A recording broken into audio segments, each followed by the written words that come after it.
Space, the final frontier. Well, okay, not really. All right, take two. Here in the Mitten State, welcome to Code 47, bringing you all things Star Trek, spanning the quadrants, the best thing since the neutral zone.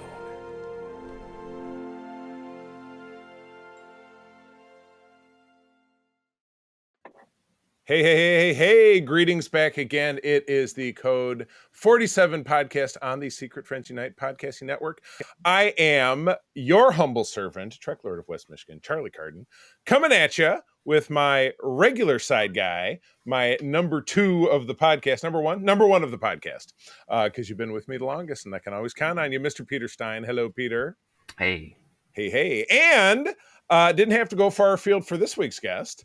Peter and I decided that we were maybe a little negative in our last episode talking about Discovery because we are not the biggest fans in the world. So I decided to bring in a ringer, somebody who was a bigger fan of Discovery. And again, I didn't have to go too far because it is my lovely wife, April, recording here 2 floors above me in our home. So hello, darling. Hello. Excellent. Well, we're going to be talking about Discovery 7 and 8. We are inching ever closer to the finale, which I have seen. It was an improvement this week. I was happy. So we'll talk about that as soon as we talk about an awesome piece of news. Now, we know that with Discovery ending, we have the 3rd season of Strange New Worlds coming up, which is apparently right production. We have the final season of Lower Decks, which is a bummer that we're going to see potentially in the fall. We have the Section 31 film coming up, date unreleased. We have the 2nd season of Prodigy, which the French have enjoyed. I don't know, Peter, did we figure out if it's still available over there, or was that just like a... Yeah, it was on purpose. No, okay, so it's still out there. Wow, I wonder how they're keeping it on clamp. You know, how nobody's talking about it. The French just are not that loose-lipped, I guess. They just don't.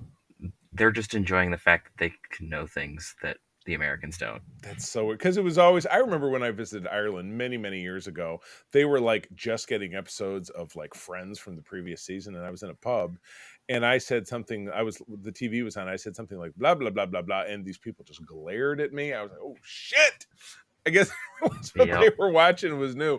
But anyway, we got some information about the Starfleet Academy show, which is going to roll camera, I believe, this summer, which means we're likely to probably see it in 2026, I would think. But big casting announcement. Peter, I know that you're younger than April and I, so you probably this name might not resonate with you, even though it did show up in one of the DCEU films, which is not a great thing. But we have a wonderful actor cast as the lead in Starfleet Academy, Holly Hunter. Yeah, I know her from The Incredibles primarily. You know her from The Incredibles. So, there we go. That makes sense. There we go. Yes, absolutely. But she was announced as the star of the upcoming YA-focused Starfleet Academy, playing Captain and Chancellor of Starfleet Academy. Now, point of order, and I know Peter will back this up on me, the head person of Starfleet Academy has always been an admiral. So I wonder if by saying captain, they simply mean she's the commanding authority. I mean, Chancellor doesn't necessarily mean headmaster. So it depends. Very good. What exactly they mean there. I know. I love putting some mystery up there. But yeah, her resume, of course, includes, as Peter was saying, to generate the 21st century generation, Helen Parr, or Elastigirl, of the 2 awesome Incredibles Pixar movies, my favorite Pixar movies. In the 1980s, which is more of the time of April and I, because we were growing up, she had a breakout role in Raising Arizona, which was kind of a black comedy, and an Oscar nomination for Broadcast News, which was about exactly what you would expect it to be in the early 1980s. So she is... bringing in, and won an Oscar in 1994 for The Piano, which I've seen. That actually featured a very young Anna Paquin. I mean, she was like 10, as far as the genre circle goes, because she was big in that vampire show. Very exciting to have, some serious loaded talent headed into this show. which, if I'm lucky, won't include Tilly as casting. Because Oh, they've been teeing that up. I know That's a alternate universe there, Charlie. She's gonna be in it. I know. Damn it.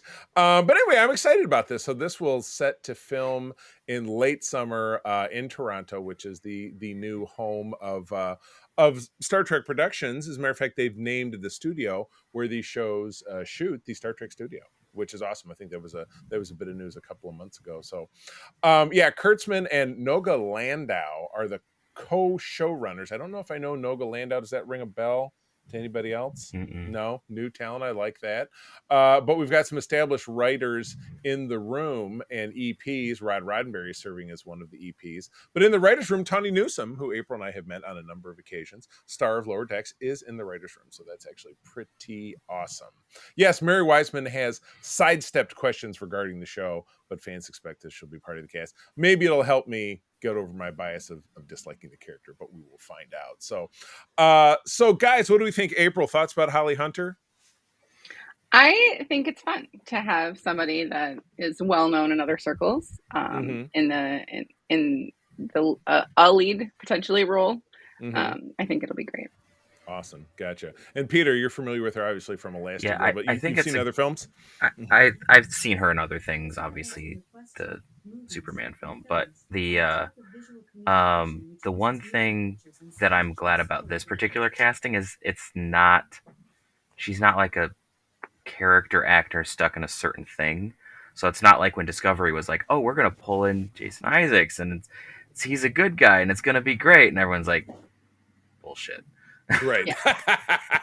Yeah. We're all right. So I mean, that was one of the great flipping the script of season 1 of Discovery, which is we've talked but about. Everyone saw it coming from Andromeda away. So it's not but he was a great bad guy. Yeah, no, you're right. I'm not saying he didn't do a good job. I'm just saying there's times when people cast folks and it's like he's gonna play something that he never plays before, and everyone's like, I don't think so. So in this case, I think that it's helpful because she plays more of a wider breadth of different kinds of characters. So we're not going to necessarily have it's like, oh well, she's cast, and so she's definitely going to be playing this kind of person. So that's what I mean. It's like there's more possibilities. Right.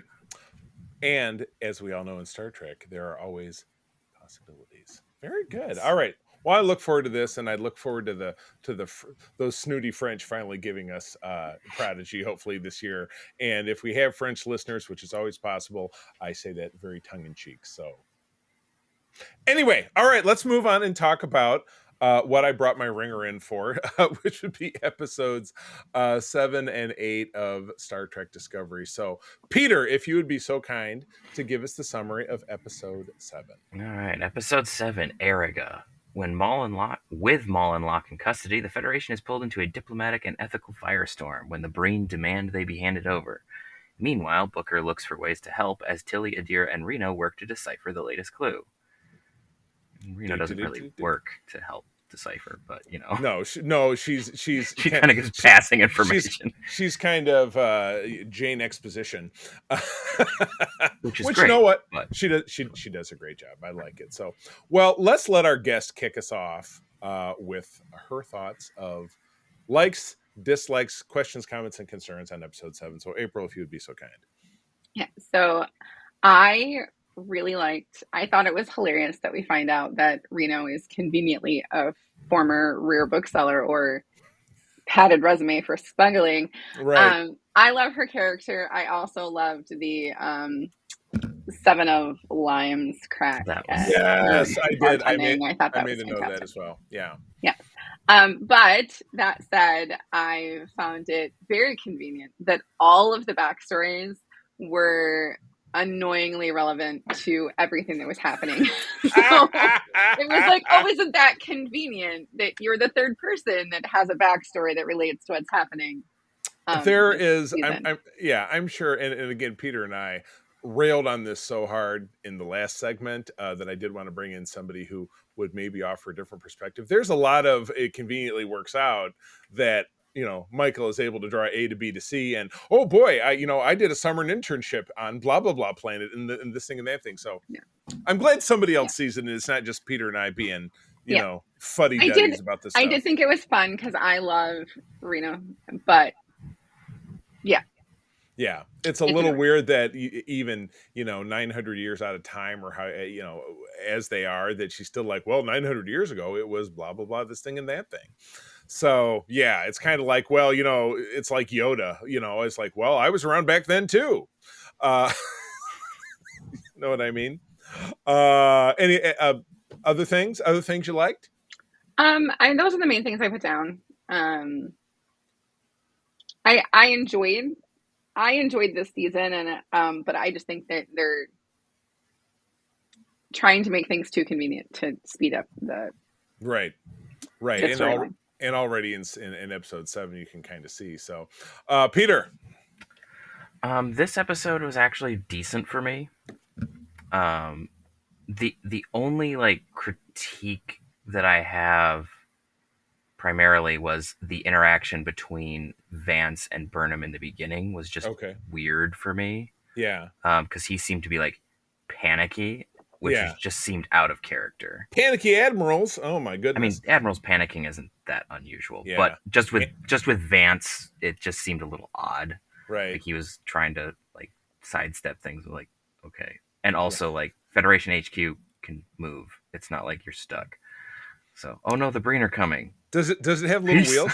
Have we seen it move before? Yeah, they flew it to Earth to try to protect it with its shields back in the previous season. I will admit, I'm bad at keeping track of. We didn't go back. It's the second space station that we've seen go to warp. Right. Oh yes. Because the first one was in Enterprise, and it, didn't go that far. Yeah, right. It didn't go that far.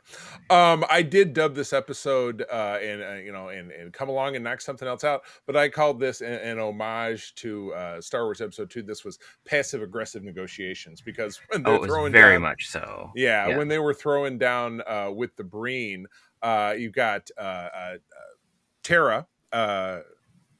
Why am I forgetting Tara's last name? We know her because we've interviewed her, and we're friends on Facebook. Right? Tara, say it again. Tara Strong, or no, that was the end. That's someone I'm else. talking about the president. President Tarina is Tara. I'm so sorry. I feel so bad.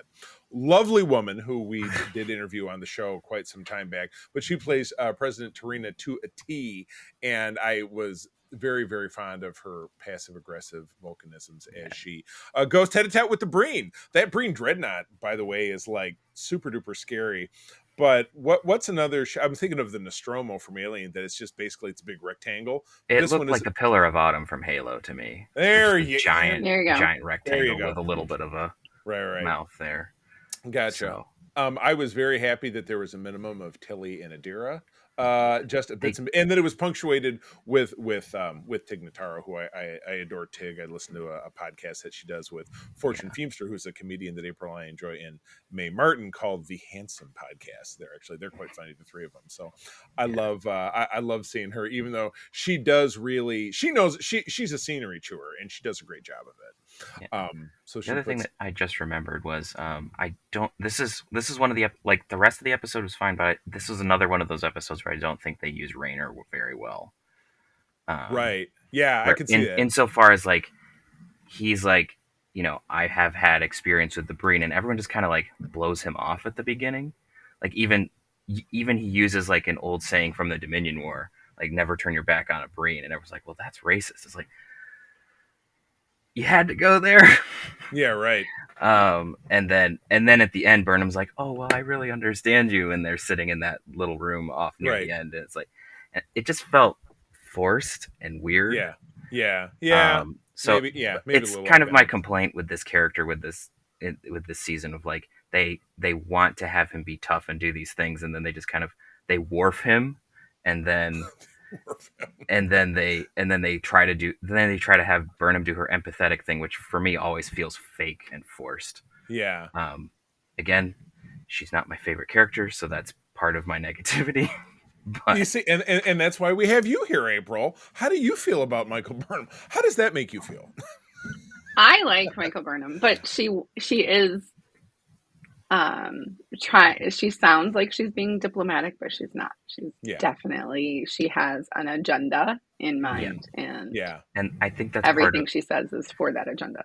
yeah. Yeah. I think that's the hard thing for me is where she's trying to portray herself as like I care and I'm empathetic and I do these things, but I have a purpose, and it almost feels manipulative, and Like I she's don't like handling manipulative them. characters. Yeah. Yeah, I agree. So, I agree. I had a note, just some of my random notes. In engineering with Stamets, why is there always steam? Why it seems like it's always steamy. Is there something on it? Kind of takes us back to J.J. Abrams and the engineering set that was the inside of a The factory. Budweiser factory. Yeah. Yeah. Oh, and I noticed this, Peter, of the uniform that you're wearing, there is some kind of weird, and it's only on the right side, some kind of weird cufflink. Have you noticed this? I Because have not noticed it. there's a close up of Rayner's arm where he moves his arm up and down, or you're looking at his hand, and it's right here. Oh yeah, I And did notice something on his uniform, but I didn't Yeah. notice it on anyone else's. So I thought that It- maybe it had something to do with his yeah, character. it's basically the same shape as the comm badge, but it doesn't have the same adornment on it. But maybe it does. I mean, maybe I need to look here. But I hadn't noticed that prior to this season. And you're right, maybe it is just on him. Again, the passive aggressive negotiations. It was all the posturing. It's very much like the Senate in Star Wars, which is my favorite thing to make fun of, because it reminds me of a certain directorial board in an organization that we may or may not be a part of. Also, just reminds me of some certain thing on the eastern seaboard of the United States. Oh, I guess.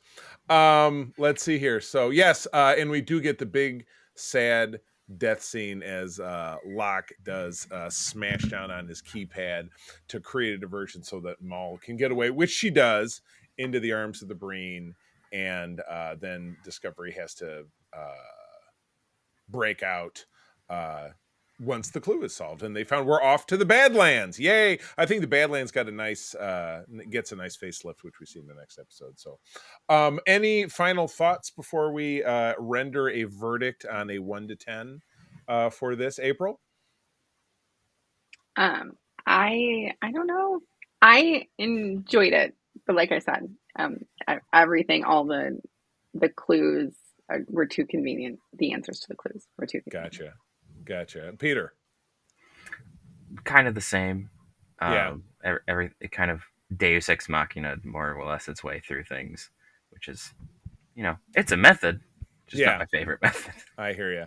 All right, so 1 out of 10 for the episode, Peter. I think I'll give this a 7-ish. Gotcha. 7-ish. 7.3. April. I would go with 8.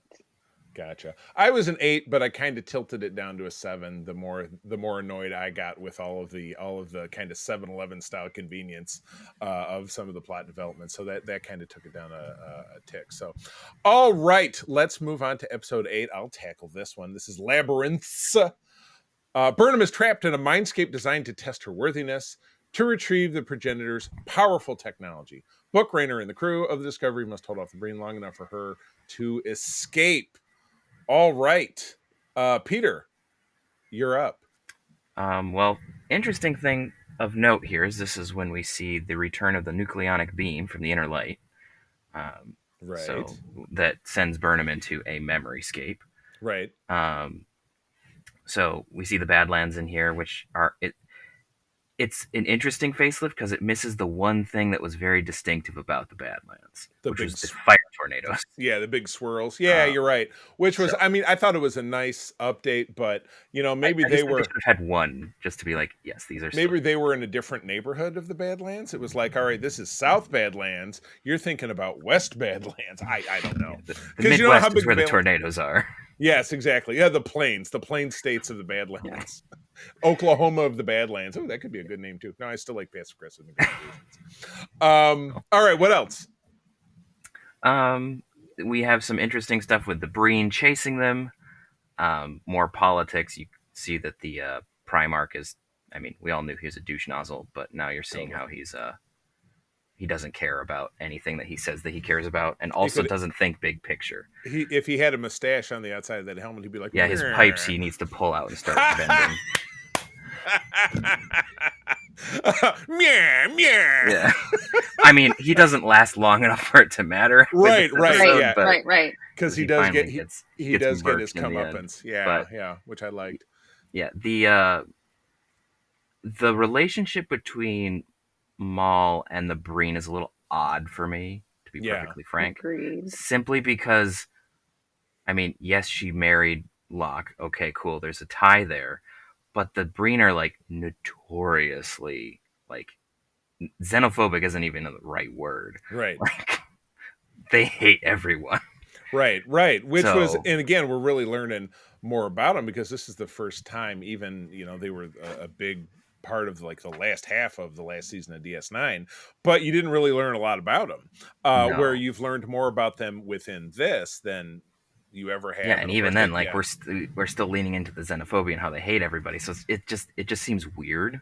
The right, fact that the Breen are so willing to follow her, like, oh, right. she's the wife of our dead heir You're to the right. throne. And the whole presupposition that he's going to come back to life. Yeah, I mean, You know, I figured that they which were going to have go no basis somewhere in. with that with the Yeah. technology, but it was just one of those like, again, this feels very convenient.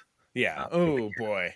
This is so you're saying Discovery is the 7-Eleven of the Star Trek the shows. discovery of It's convenience. everything. Yeah. It is a convenience store of Star Trek. Yeah. And maybe that's a source of our misgivings here. That's for sure. Yeah. So like there's that.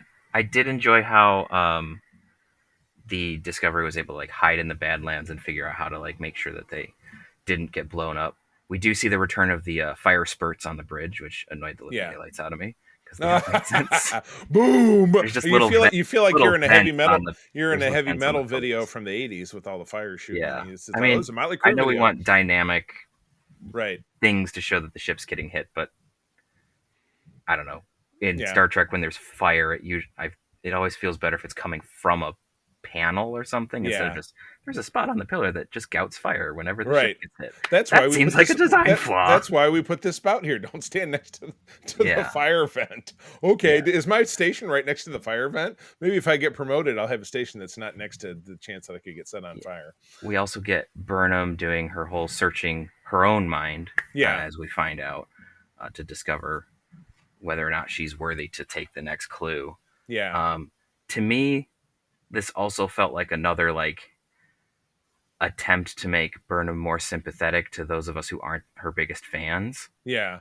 And And for did me, it it didn't. work? For me, it didn't work. Oh. But that's because I'm very cynical because I've looked at how films are made and how episodes are made. I could tell what they were doing, and so I was just like, eh. And that kind of you felt like you were being led down the Yeah, garden because path. like I could see indicators of that in some previous episodes, like when they were having Culber talk about his spiritual questionings, and then you had her, and then suddenly after never seeing it before, we suddenly see a scene of her meditating with a Vulcan candle. Right. So it felt like they've been trying to like make her more sympathetic through this season to varying levels of success depending on the episode. Yeah. And this one just didn't land for me. But again, she's just not my favorite character. Well, you know what? And good for you for at least acknowledging that. All right, April, you have hung in there. Let's have your thoughts about this one. All right. So I put down a couple things that I liked. I really liked the side story where Book gets the root from the world root from Dijon. I thought that was a very interesting little side story.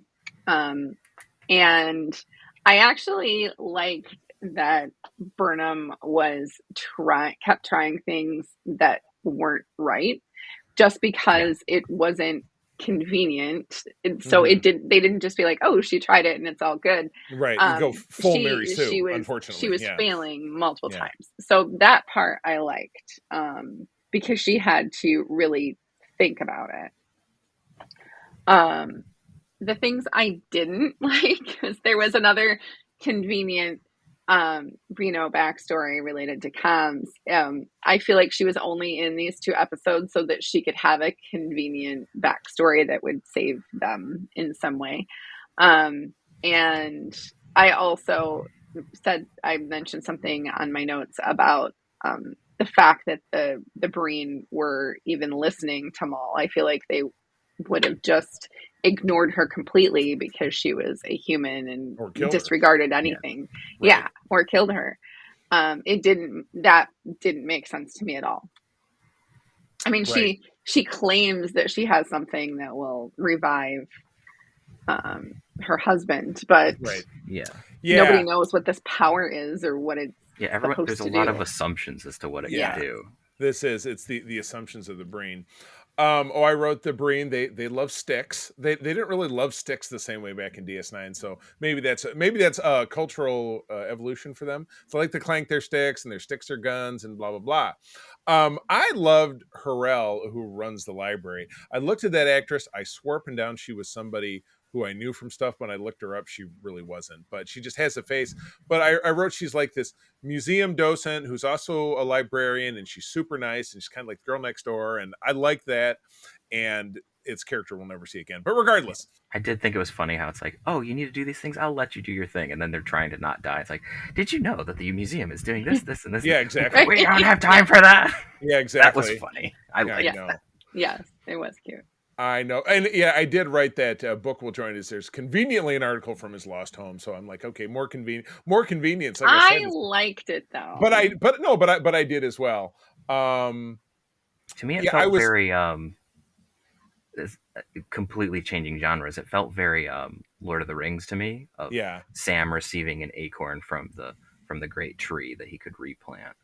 Gotcha. So that's what it felt like Yeah. to me. So it seems like had they gotten another season, we were going to see him plant that somewhere, Right. and something about Quajon being Right. revived in some way. I wonder if we might see it later on. I have no idea.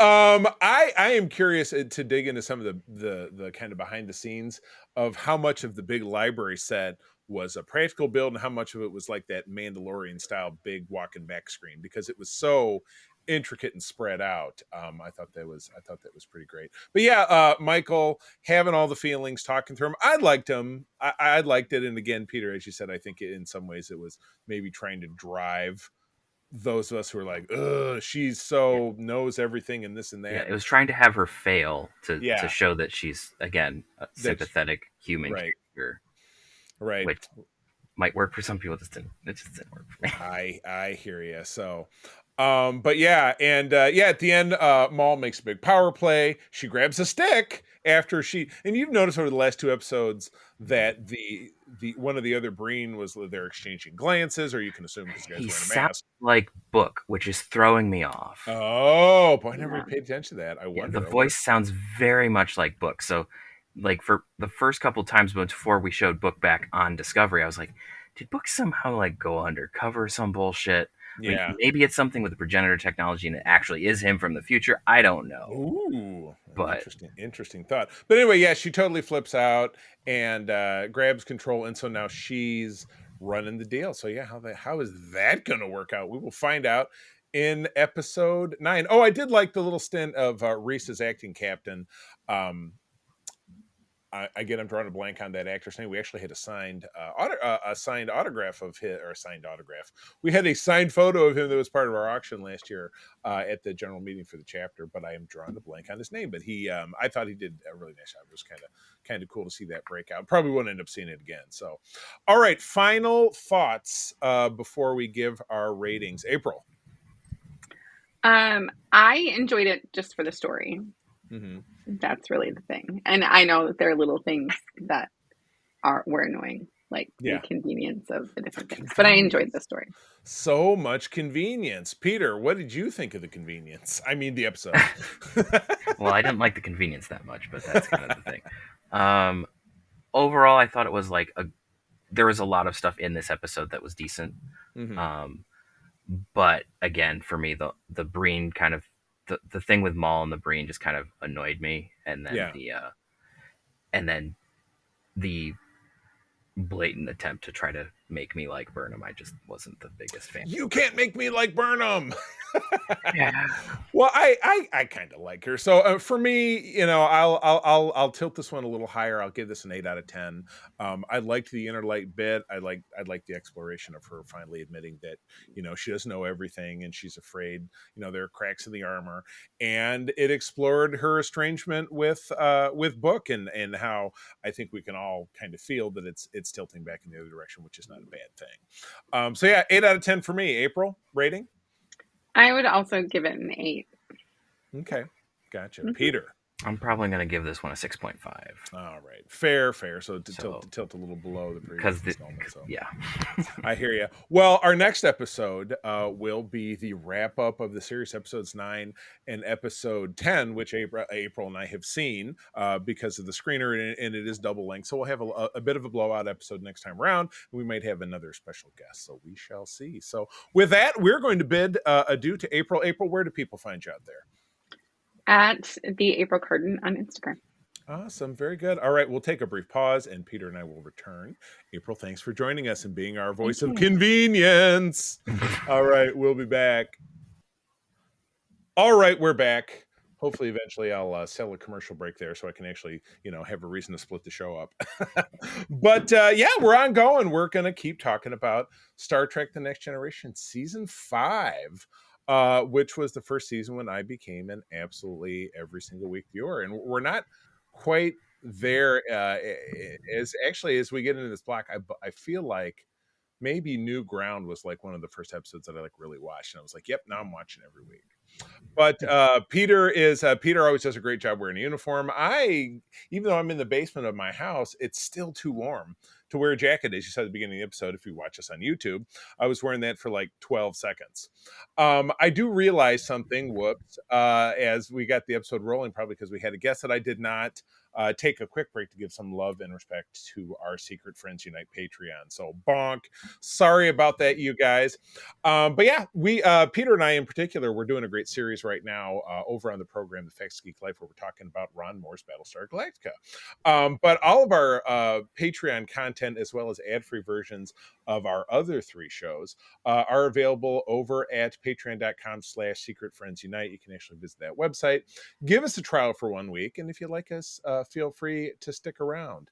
But anyway, we do love to give homage to our great folks who are on the Friends with Benefits level. That would be Corey and HD, John Sedorf, Brendan Myers, the awesome Phoenix Sisters cosplay, Kelly and Crayley, and Matthew Keel. The BFF level is the awesome Nias family, Sean, Stella, and Henry out there in the Twin Cities, and Missy Merchant. We are very grateful, and once again, please visit patreon.com/Secret Friends Unite to try us out for 1 week. And as I always love to say, and echoing Arnold Schwarzenegger from Predator, when he chucks that big knife into the bad guy, stick around, or let off some steam, or chill, or some other cornball line that he says once upon a time. But at any rate, you really enjoy it, I promise. Okay, commercial over, paid the bills, back to TNG. So let's get rolling. I will, our first episode is a 2-parter. I'll blast through the summary of both, and we'll jump on in. But this is one of the, without a doubt, most significant episodes of Star Trek The Next Generation. And it did actually tie in. It was about a month before the release of the final original series cast film, Star Trek VI. But this is Unification Parts 1 and 2, which gives us the fantastic Ambassador Spock. In Part 1, Spock is reported to have defected to the Romulans. Picard and Data travel to Romulus in a cloaked Klingon vessel to investigate. We have some pretty stalwart talent involved in the production of these 2 episodes. Segment 1 was directed by Les Landau. Segment 2 by Cliff Bowl. Berman and Piller did the story for both, with Jerry Taylor picking up the teleplay in Part 1 and Michael Piller handling the teleplay in Part 2. And speaking of Part 2, Spock attempts to unify the Vulcans and Romulans in peace, but falls into a Romulan trap. Peter, it's an all-time classic, but how does this one resonate with you? This one, I've always liked this episode, in part because Spock is one of my favorite characters, and Romulans are one of my favorite alien species, which is why I harp on how they get used sometimes. Right. So I really like this dive into, the subversive part of Romulan society. It feels very ancient Rome and the catacombs sort of deal. With part of it is they are in fact meeting underground. Right. So there's a lot of parallels there, which I find very interesting, especially because it's bringing peace to the goal is to bring peace and sense to the Romulan Empire by rejoining them with the Vulcans. Right. So I like all of that. I like that there's also the Romulan politics where you have, spies and shit, because that's just what they do. Spies and shit. Yes. There's also there's the whole hilarity with getting the Klingon vessel where like Picard threatens people, which is really fun. Right. Oh yeah, it was nice. Yeah, and we have a couple of great character actors in this. In the first part, the Klingon clerk, or basically the secretary, whose name, the character's name was Bychek, I think, was played by actor Eric Avari, who you see in a lot of stuff in the 90s, including like Stargate, the film. Comes back in an episode of DS9 where he plays a disgraced Vedic, who is, remember, it was that one with the three, it was the the three Cardassians. Yeah. And then the Klingon commander is actor Stephen Root, who is familiar, probably in a lot of ways best known as Milton from Office Space. Same dude. I don't know if you picked up on that. Nope. It's more difficult to do under all that Klingon makeup. And actor Malachi Throne, who appears as Pardek, who's Spock's Romulan buddy, was Commodore Mendez in The Menagerie, the 2-part episode of the original series, which you used all the bits from The Cage to bring that into continuity.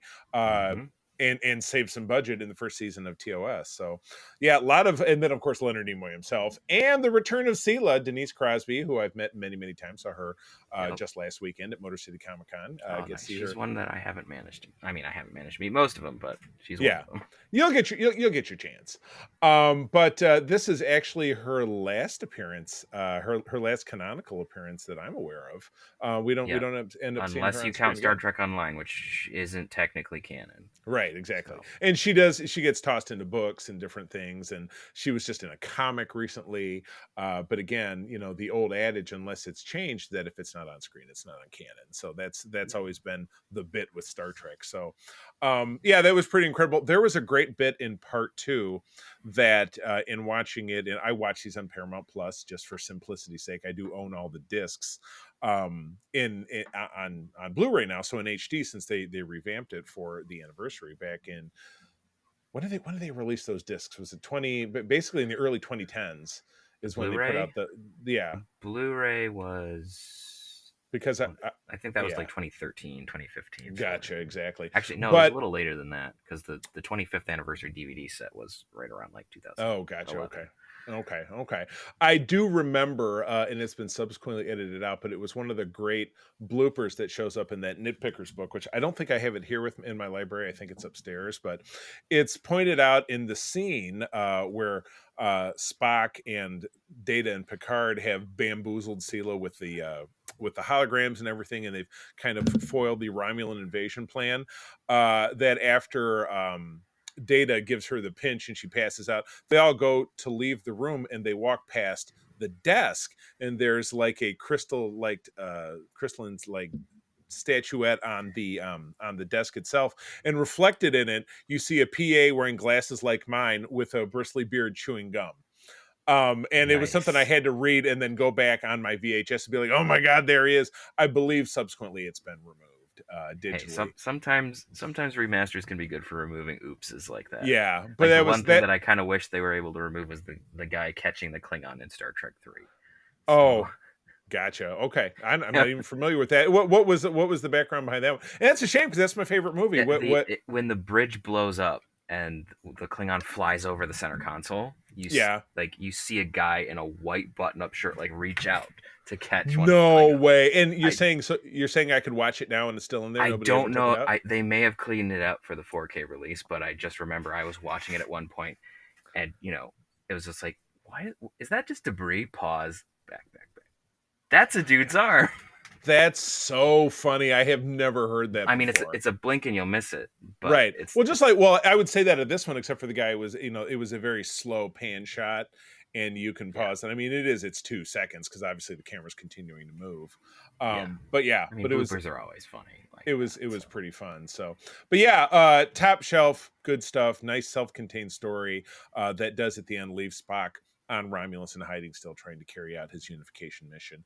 And this one got a sequel in Star Trek Discovery in season 3. I think it was season 3. That had to do with the physical planet that we know as Vulcan being a shared home to the Vulcan and Romulan species, and getting them to approach him about rejoining the Federation, which was starting to wrap up out of the burn. This is either season 3 or 4. Now I can't remember. I think it was 4. Yeah, because then we also see Michael Burnham's mother, who's one of the what's the Kawat Lamajat? I can't remember the warrior Quat nuns. Malash, yeah. There you go. Yeah, but Yeah. it was a true sequel to this episode and did include footage of Spock from this, which was, I think, really well played. So I would say that further down the road, my intention is when we've gone all the way through all of the episodes is in season 2, we'll start to cover some of the two-parters, like with a deeper dive. I would almost say Unification 1, 2, 3 would make a great deep dive. So that's gonna be what I'll posit. But we will worry about that when we get to it, because we are moving on to episode 9. This one's yours. All right. A Matter of Time, directed by Paul Lynch and written by Rick Berman. That's weird. Yeah. Aired November 18 of 91. An apparent historian from the 26th century visits the Enterprise while they help a planet prevent a nuclear winter. Guest star Matt Frewer as Berlingoff Rasmussen. Oh my goodness! And let me ask you a question. Again, I know you were born in the '90s. What is, when you think of Matt Frewer in a role, what do you think of him as? Primarily this. I know I've seen him in other things. Right. He was in a show that when I was a kid, so this is 4 or 5 years before you were born, young man, called Max Headroom, where he played a guy who was gravely injured, but he was uploaded into the consciousness of of like a really clumsy AI, and he picked Max Headroom because the way that this character was gravely injured is that he got thrown off a motorcycle or thrown out of a car, and he was in a parking garage flying towards bunting that said Max Headroom, 8 feet or something like that. So thus the name of the character. But he would always talk and he would like stutter in the middle. He'd be like, bah, bah, bah, dirt, dirt, dirt, dirt, dirt. And Google it, trust me. Yeah. But that's how I think of him. But yeah, he's a character. The other thing that I know him from is Orphan Black. So those are the two things. Great show. That's one of April's favorite shows. And it did finally end, but I have no idea how it ended. It ended pretty well, I think. Yeah. So I have all the discs if you ever feel like you want to finish it. Well, potentially that could be something we could dig into over on Patreon. We will find out. So anyway, that's how I knew him. The big, not to presuppose here before we talk about the episode, but the big missed opportunity here is that this role, they had negotiations with Robin Williams to potentially take this on. I've seen that. Looks like that could have been very fun. However, I do have the only thought that I have on that particular cameo is that it might feel a little bit like Jack Black in the most recent season of The Mandalorian. That's a good point. Yeah. Not because like Robin Williams would tear it up and he would be amazing, but because everyone knows who he is, right? He's so iconic, it just might get that little up. Disconnect with the story a little bit. Like, right. Could be wrong. It could have been even better and even more hilarious. But right. But the potential, if I'm hearing you correctly, is it could have maybe been a little too shticky. Like he could have been like, oh, now I'm doing a Robin Williams bit, instead of having someone who's a great actor like Matt Frewer come in and still deliver a comedic performance. Because again, he's an apparent historian because he's really from the. He's a con man from. We'll be headed back to a place called New Jersey because he's a con man from the 22nd century. So I wonder if he knew Archer, contemporary of Archer, or was he before or after the whole Indie War thing? Who stole the pod from a 26th century guy who hopefully then got it back because it returned to his time, and hopefully Matt Frewer didn't kill him or something. So, but it's great, but you never. Yeah, exactly. But no, this is a fun one. And Matt Frewer, he just chews the scenery because he's hitting on Dr. Crusher. He's flirting with Troy. He's just very, kind of bouncing around, being like, "Oh, I'm looking at he has a little watch in his ring." So he's like, "Dude, he's a weirdo." He's just doing a bunch of weird stuff, and that's really what ultimately tips our people off. It's a great episode, and there's a lot of silliness and a lot of fun stuff, and Gotcha. Eventually, he thinks that he's going to get Data, and Data's like, no. Yeah, he's like, I assume this will open the door if you're conscious or not, or if I rip your arm off or not. Like Chewbacca. A great line from Data. Yeah, yeah, exactly. And we have a great run of the mill Star Trek plot, Planet of the Week. How can we solve a disaster kind of thing happening? So, and which plays in nicely with the fact that this guy is a historian, and our people would love to know, hey, if we tried this thing, is it going to make the planet explode or burn off the atmosphere? And he's like, well, I really can't tell you. Temporal Prime Directive, where he doesn't really know anyway. So which always should have been the indicator that he's not a real historian, because it's like you'd think that a real historian from the future with the Temporal Prime Directive would not make their presence known. Right, exactly. Yeah, they would observe and not, but not where his whole thing was. He showed up and he's like, "I came to watch and not interfere, but I'm going to sit here on the bridge with you." Exactly. So, well, cool. All right. Any further thoughts? We're good. No, Time to move on. it's a good episode. Yeah. So. Awesome. Very good. Well, episode 10 is New Ground. And again, if memory serves, I feel like this might have been like the episode. I'm like, yep, I'm into Star Trek now. I'm going to watch it every week. And I started, this will be hilarious to you, though maybe you had some experience with it. I used to tape it on Channel 3, which is our CBS station here in West Michigan, down Kalamazoo. And I would pause out the commercials. But the thing that was obnoxious about TV3 back in those days, and again, this is so prehistory because it's over 30 years ago, they used to have a tracking issue where 24/7 365, their signal on cable anyway, would have this tiny thin band of white static that would go, it would just be like on a roll up the screen. So any of those old tapes, and I don't own any of them anymore that are taped like that, would have that. But DS9, which aired on Fox 17, the station my mom worked for, did not have that problem. So it was always super annoying. But anyway, New Ground, that was quite a tangent, was directed by Robert Scheer. The story is by Sarah and Stuart Charno, not names that I know, so potentially not staffers, and teleplay by Grant Rosenberg. So you got some people that, if they were regular names on the writing staff, I don't remember hearing much about them. This is from December of 1991. Worf tries to be a father to his son Alexander, who, of course, has fallen victim to very rapid aging. He should be about 2 years old at this point. Yeah, he's 5. He's like 5 or 6. 5 or 7. Yeah, exactly. But again, he's an alien, so you don't really know how they age.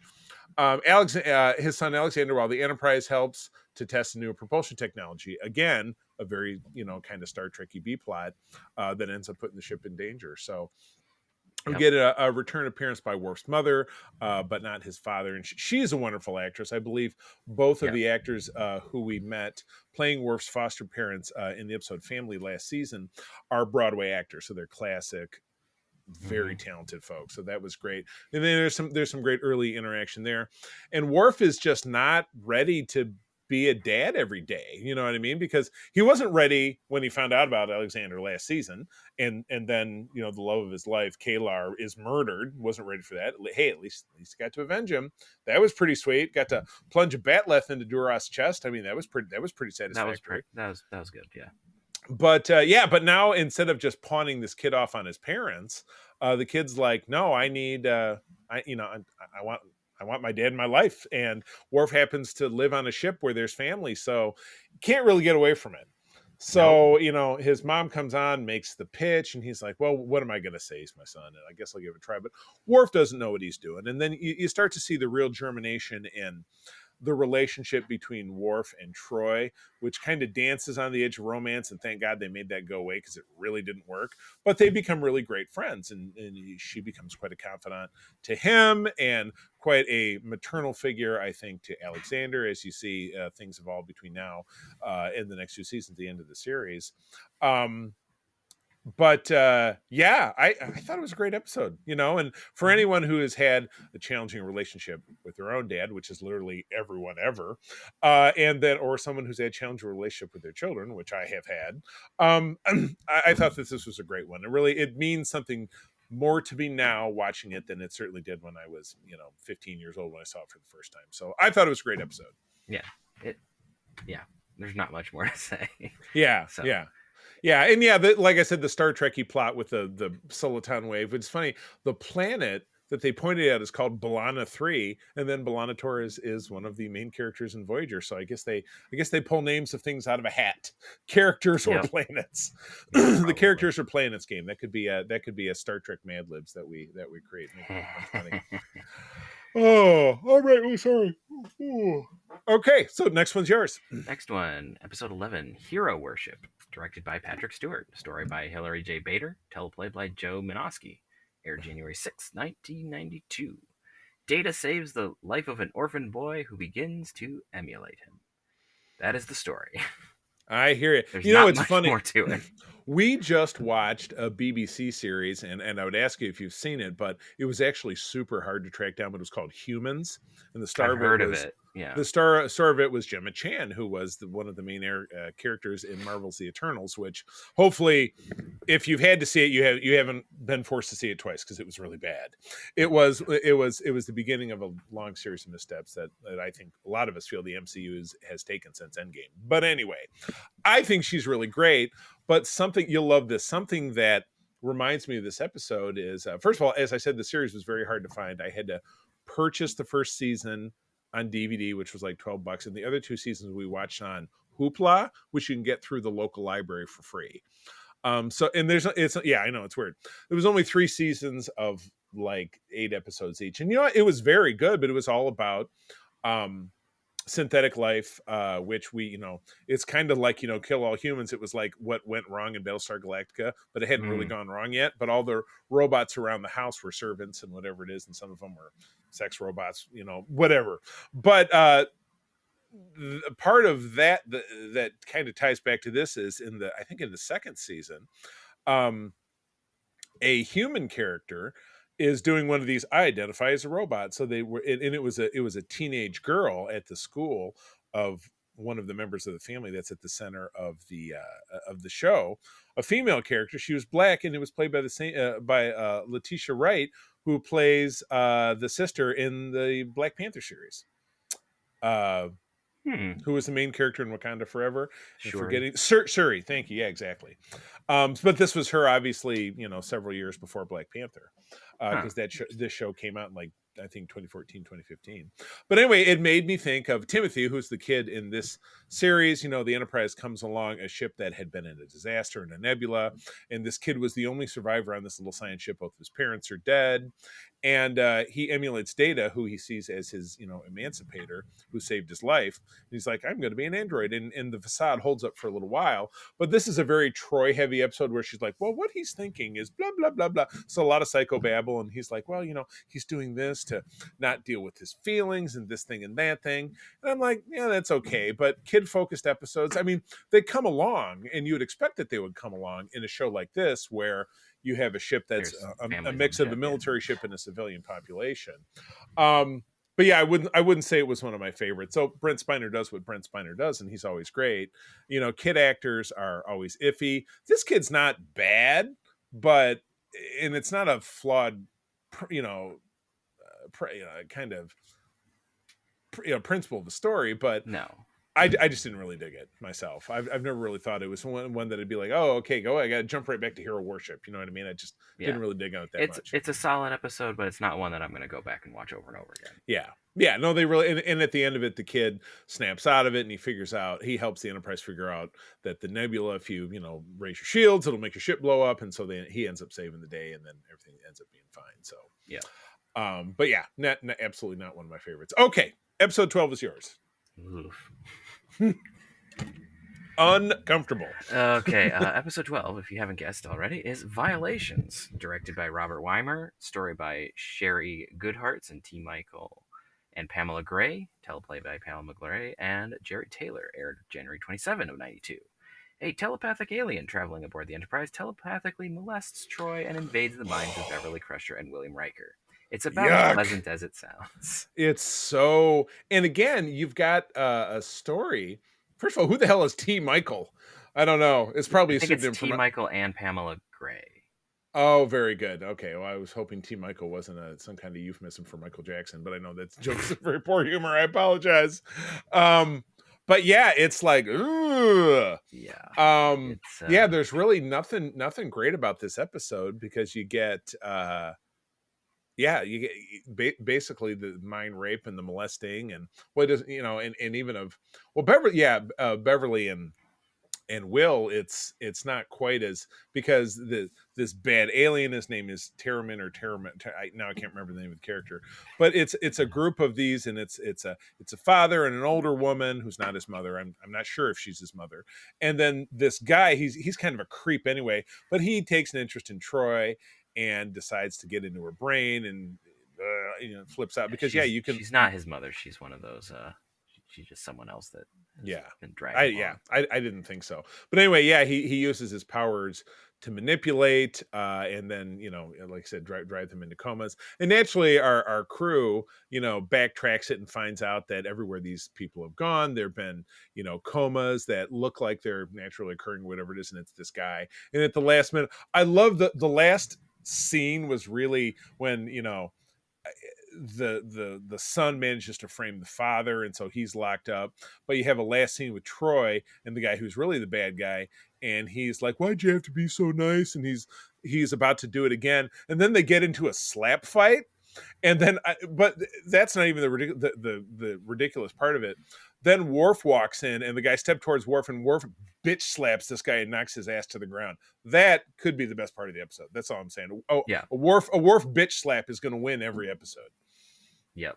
I mean, especially when it just puts someone on the ground. It's great. Yeah, that was awesome. Yeah. You sometimes forget that Worf, even though he had his Donna Reed hair at this point, is still an unbelievable badass. Though all of his real badass moments are yet to come, and they really happen in DS9. Yeah. You know, like he the gets Dominion Worf Prison primarily through this. Yeah. Through TNG, unfortunately. Yeah, exactly. So yeah, it was a very unpleasant episode. But again, the one interesting thing in this is we get some flashbacks to Beverly and Picard right after the Stargazer incident. Right. So there's a little bit of like, I mean, it's a memory. It's a doofed up, horrific thing that this bozo is using, but it's still interesting to have a little bit of that. Right. And you get the cameo of the dead body of actor Doug Wirt, who played Jack Crusher. Yeah. Jack Crusher, the father, not Jack Crusher, the eventual son, who was not actually Jack Crusher's son, but it's a whole thing from Picard. Yes. Oh man, I rewatched. I probably mentioned this in our I think on our Discord recently, but I was on Trek Core, and they said screen caps the last episode of Picard, and I started looking at that, and it kind of led me to watch the episode again. God, it's really solid. Really love that last send off of the TNG crew. So much better than Nemesis, but then again, that's a very low bar. It's a very low bar to pass. Oh my gosh! Which, all right, interestingly enough, Nemesis has a top callback to this. Oh my god. Yes, it does. Yeah, you're right. It's a very big piece of it. So, all right, final episode is the Masterpiece Society. Winrich Colby does the directing. Again, story by James Caan, the actor. No, it's spelled Caan like Caan. And Adam Belanoff. Again, names I don't know, so maybe from the slush pile. Teleplay is Belanoff and Michael Piller. So I do notice that when we see names that are really out of whack, the teleplay is usually done by somebody, Pillar or Jerry Taylor. Yeah, Pillar, one of those two usually are the ones who they do. Yeah, they do kind of the mop up work to make sure it's not too far off base. So, from Feb of '92, the Enterprise helps a far-flung eugenic human colony avoid destruction, but upsets its delicate balance by ending 200 years of isolation. And thank God I've seen this episode a bunch of times, because I was watching this a couple of days ago, and it was in early evening, and I must have had a long day because I definitely fell asleep in the middle of it. But I still know the plot really well. And that is not to say that it was a boring episode, because I thought... No, it's a really interesting one. This had a great, again, very dyed-in-the-wool Star Trek-y plan. It's Planet of the Week. How do we save these people from dying? But yeah, you're getting a concept where it's a carefully manipulated, laid out society, but it's not like they're not like augments. They're not like, no, we're an isolated society and we're all super killers. They're normal people that left Earth 200 years prior, so sometime after Enterprise but before TOS, and they built this dome. It's funny that they left Earth in a time when the Federation existed, but there was no record of them. So that I thought that was kind of weird. I don't know that was addressed. I'm not sure. No, I mean it's possible that they left from a different colony. It could have been another Earth colony and just kind of vanished, because there have been stories of that sort of thing happening, of just Terrans vanishing into the ether. Right. But yeah, these people went out to this completely inhospitable planet, and they live under a biodome. And we get some faces that we see. We get actor Ron Canada, who comes back in DS9 and plays the Klingon attorney who tries to put Worf away for not killing all those Klingons who walked in the middle of the battle. And then actress, I'm always going to screw up her name, but I recognize her. But she romanced Odo in an episode before he and Kira got together, when he was still I think he was still. I think he was a human at that point, but he Yeah. had to solve an investigation. She was central to it. But yeah, and then the actor who played Aaron Connor, who is the main guy, is just a character actor. We've seen in a bunch of stuff, but and he gets involved, romantically with Troy. But at the end of it, the female character orchestrates a way to say, even though the Enterprise solves the planet by moving this stellar core fragment that's going to destroy the world, she creates a fake scenario where she's like, "Oh, we still got to evacuate," and Geordi figures it out, and he's like, "Why are you doing this?" She's like, "Well, you know what? After seeing everything that exists outside the dome, I don't want to live here anymore." And there's a small other group of people, and Aaron Connor, who's the main guy, tries to stop him from doing it. He's like, "But if you leave, our whole thing will fall apart." And I'm like, it couldn't last forever. You know what I mean? And how bad could it possibly be? So, yeah, it is interesting because these people are so narrow-minded that they think that, well, if we start moving puzzle blocks, there's no way we'll ever survive. But I'm like, nobody else does what you guys do. Other people just have colonies where people have jobs and they have replicators to make food, and different people have different talents and this thing or that thing. Adaptation is a necessary part of human existence, and that's something that these Exactly. guys don't do. Yeah, so they've totally lost touch with the basics of what life is like elsewhere in the galaxy, in the Federation or outside the Federation. So Yeah. it's interesting because these people are just so super kind of up their own butt would be the best way I could describe it. Yeah. But it's interesting because at the end of the day, it's, I think Hannah is the woman's name, and a group of these people do go aboard the Enterprise, and they obviously go off and live lives elsewhere in the Federation. So yeah, it would be one of those that'd be like, oh, it'd be curious to see what has happened, but it seems like this would be more of maybe like a one-off gag in an episode of Lower Decks, as opposed to like an entire episode or even part of an episode trying to explore it. But Yeah. I thought it was a fascinating episode. Yeah, it's a really interesting episode, and it's one of those ones that actually does a lot of good things with Geordi, I think. Yeah, because it allows him to talk about himself in a not weird way. Yeah, like the relationship that he has with the scientist Hannah. Yeah, Hannah is solid. It's not weird. It's not any of the thing that they normally do to Geordi. Yeah. Oh, well, I'm falling in love with you. Oh, I think I like you just as a friend. Yeah, but it's not romantic. Like how Geordi is able to, how the interesting thing about how the way that they solve the problem is using a technology that was invented for him. Yeah, is one of those things of like, you see how the Masterpiece Society, one of their goals is to remove all, basically anything that they perceive as an issue with humans, which is where the eugenic idea comes in. Right. And so you see like one of those lines that's really great that I think that Geordi says is like, isn't it ironic that don't you think that it's that a piece of technology invented for someone who never would have existed in your society is what saves you.